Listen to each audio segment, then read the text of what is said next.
over and says, "What's going on here? This is so cool." And I said, "Well, this is an art gallery." He goes, "Oh, I'm an artist?" I said, "Good. Here's my card." And that's how this all came about. All right. So without further ado, we've had a blast putting this together. A lot of laughs. Continue to laugh.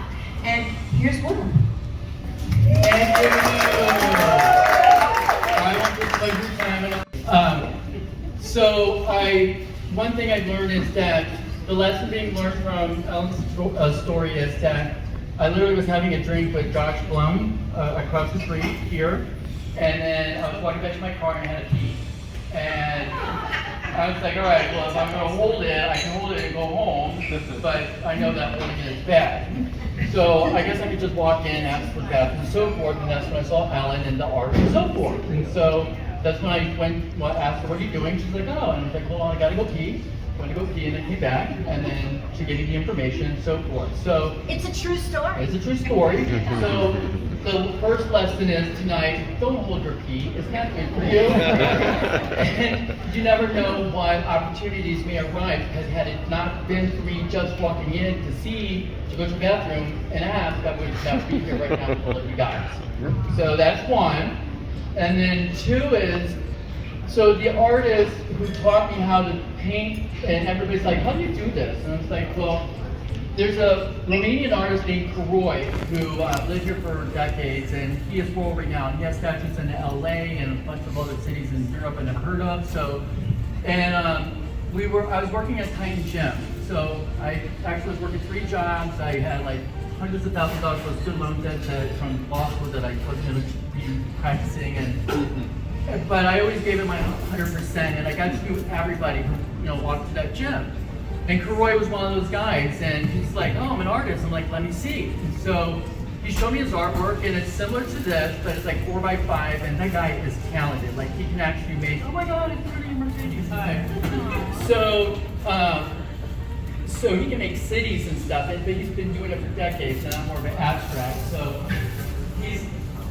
So the reason that we got to connect was because he's like the starving artist, and I'm like the Midwest, and I always want to try to help people.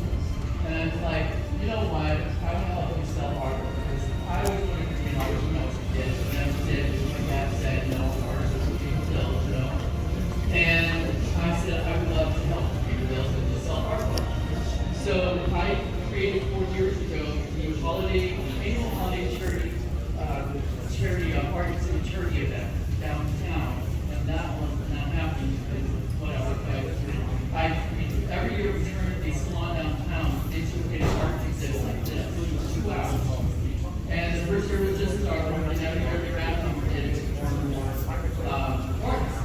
And from there, COVID hit. He was supposed to go back to Romania, but it was me for 2 months talking about art.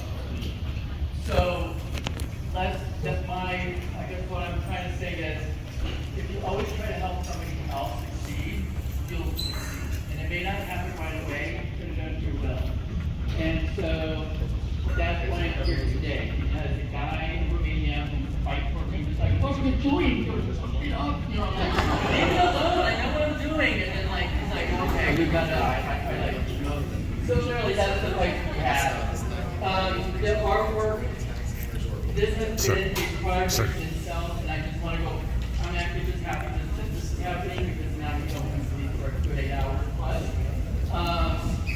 And I apologize, some of the artwork isn't like that, but just have the same one that's not to the piece yet. I've been painting people's garages and their yards.